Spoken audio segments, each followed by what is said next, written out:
So, you're learning to play Counter-Strike. You go look up how to play the game and practice a bunch, but when you join a match, it feels as if you're doing something wrong. You're losing, you're performing badly, but you just don't know why. Or perhaps you do know why, but no matter what you do, nothing seems to work.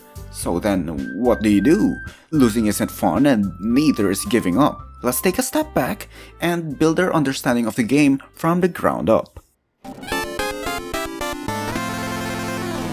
First off, let's talk about what Counter-Strike even is, what sets it apart from other first-person shooters.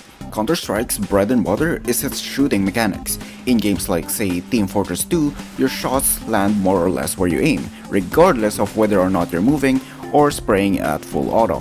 This is unlike Counter-Strike where moving while shooting destroys your accuracy, and full spraying requires following what's called a recoil pattern. More about that later. The main game mode, Bomb Defusal, is quite simple. The Ts have to plant a bomb at one of two bomb sites. They win when the bomb detonates or if they eliminate all CTs. The CTs, on the other hand, have to stop the Ts from planting the bomb. They win if the time runs out, if the bomb is defused, or if all Ts are eliminated before the bomb is planted. The winning team earns more money to buy better equipment for the next round, while the losing team gets some compensation to recoup their lost equipment. So if it's so easy to learn, what exactly makes it so hard to master? Let's start with Counter-Strike's combat mechanics. All full auto weapons in this game follow a recoil pattern.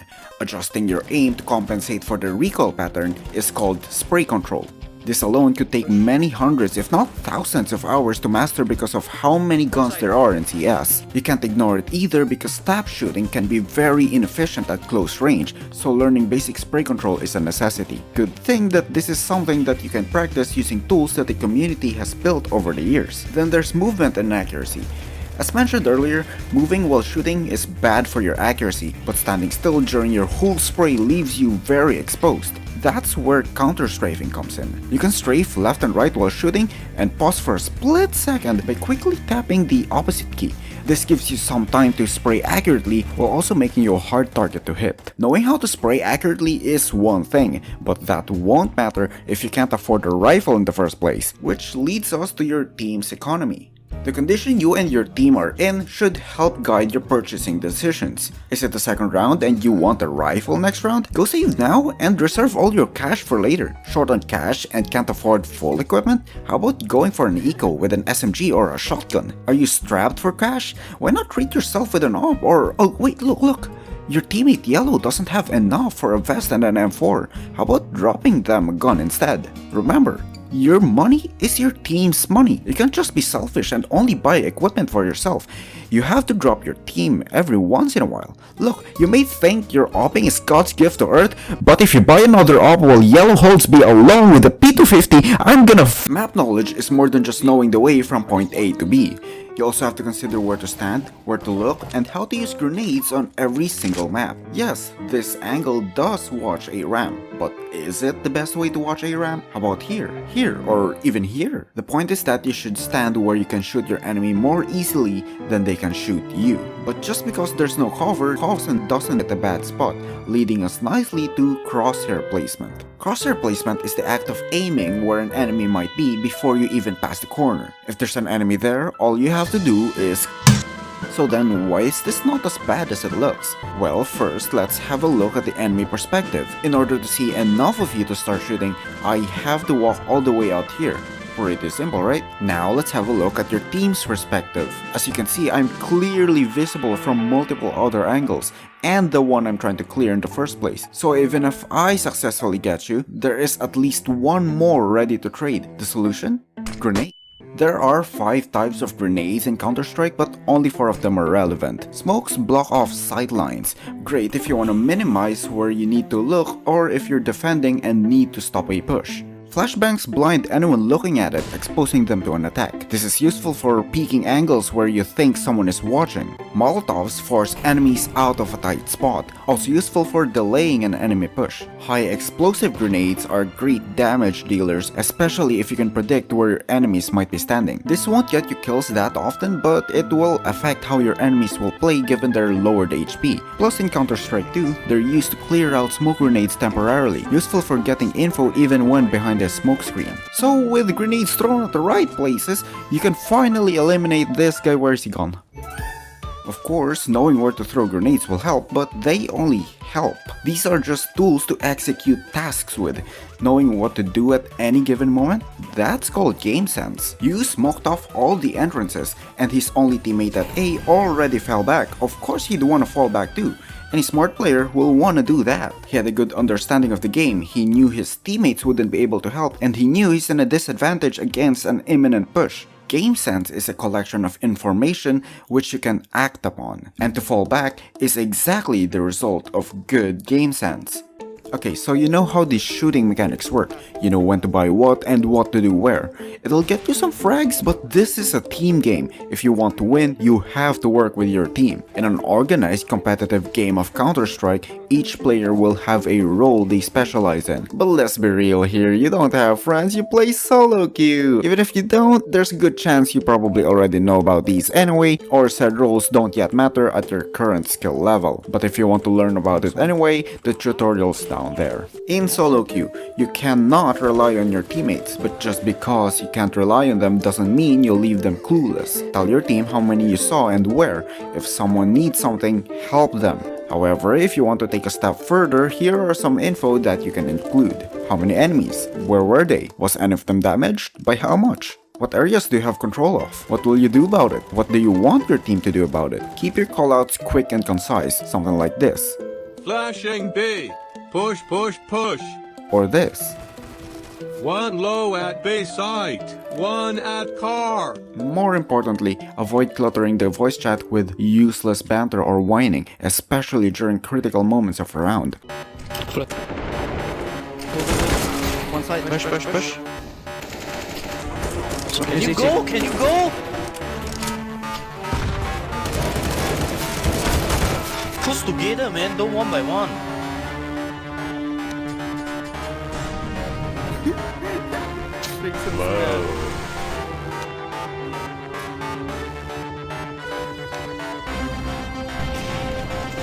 Jason, Go. One heaven, one heaven. Hey, can you smoke? Can you smoke? Hello? Oh my god, man. Who you smoke?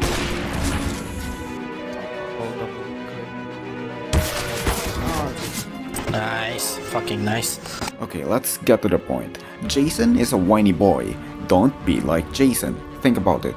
What does whining contribute? Who does it benefit? It doesn't benefit us, it's exhausting and we'd rather have a mute than a toxic top fragger. It sure as hell doesn't benefit him cause frustration just makes you perform worse. Well, it might benefit the enemy team, but isn't that counterintuitive? If you want to give commands to your team, say it nicely, but if they just won't budge, then leave them be. There's just not much more you can do about it. Some players just don't have the mechanics or game sense you might have. Perhaps they might just be returning after years of not playing, or maybe you're matched with worse players because, well, you whine too much. Let me make this short. If you're frustrated, stop yourself from pressing that voice chat key. Take off your headphones and take a deep breath. Walk circles in your room, wipe the dust off your desk, look out your window, whatever, I don't care.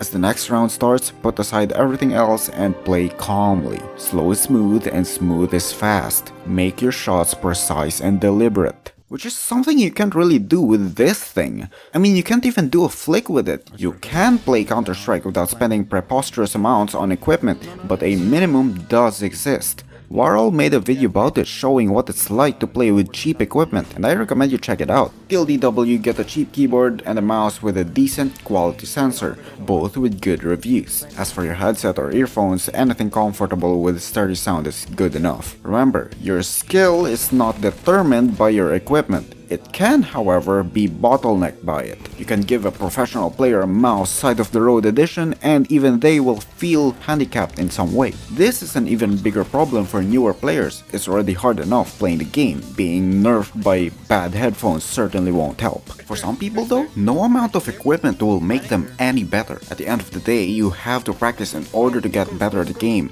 That's just how it is. The problem is that not everyone has hours upon hours to play Counter-Strike. Some of us have jobs or other things we have to do in our spare time. Still, we want to win, but as someone facing this problem now, I don't even know what to tell you. If I knew the solution to this, I would have done it for myself already. So instead, I asked some fine folks over at the Learn CSGO subreddit for some advice. Here's what I got. User Sockrocker says, I found more than anything that when you only get to play a few times a week, warm-up is essential. User Burrito Basher says, Do one lead code problem a day. That should help you improve at computer science. I don't know about that one.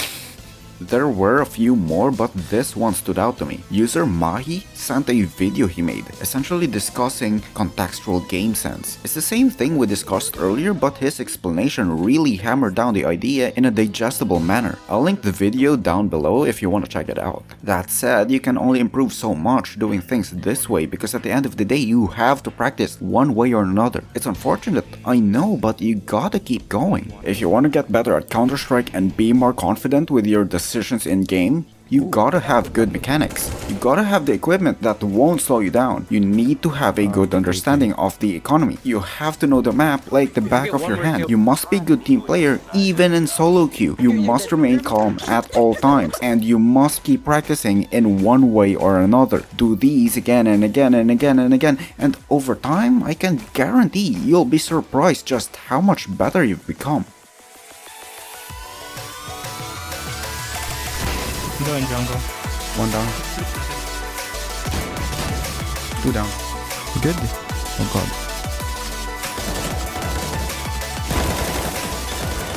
Pero on point ang aking aim. Plant. One down. Two down. -1 apps. We got the bomb. Push. Let's go. Flashing jungle. Okay, no one saw that good. Shot. Oh, he got him. Dead. Atlantita. Yeet. Nice. Nag-pushing. Dude, there's a one way. What? Shits. Sandwich tactics. Nice.